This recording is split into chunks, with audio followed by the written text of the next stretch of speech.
আপনার dream house নির্মাণের সবচেয়ে বড় উপাদান কিন্তু স্টোন বা পাথর, কিন্তু বেশিরভাগই আমরা পাথর নির্বাচনের সম্বন্ধে আমাদের অজ্ঞতার কারণে ভুল করে থাকি। তাতে আমাদের ওভারঅল স্ট্রাকচার কমজোরি হয়ে পড়ে।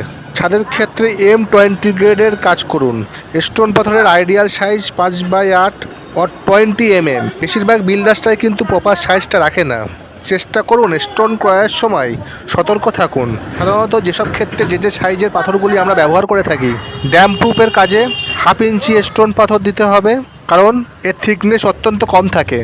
বিম, কলম, পিলার এসবের ক্ষেত্রে অবশ্যই M20 গ্রেডের 5/8 বা 3/4 সাইজের স্টোন দিতে হবে।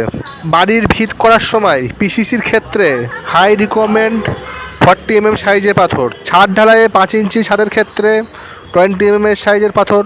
অ্যাকচুয়ালি যদিও কাঁচের গুলির মতো অ্যাকুরেট সাইজের হয় না পাথরগুলি, তাই 5/8, 3/4 সাইজগুলি মোটামুটি অ্যাভারেজ ধরা হয়। তবে অবশ্যই লক্ষ্য রাখবেন মেন জিনিসটা, পাথর অতিরিক্ত যেন বড় সাইজ না হয়, আর তাতে যেন ময়লা কাদা আছে কিনা সেটা কিন্তু চেক করবেন। আর গাছের পাতা কিন্তু সত্যিই ক্ষতিকর যখন ঢালাইয়ের ক্ষেত্রে, সেই জায়গায় আপনাকে হানিকম ব্লক সৃষ্টি করবে।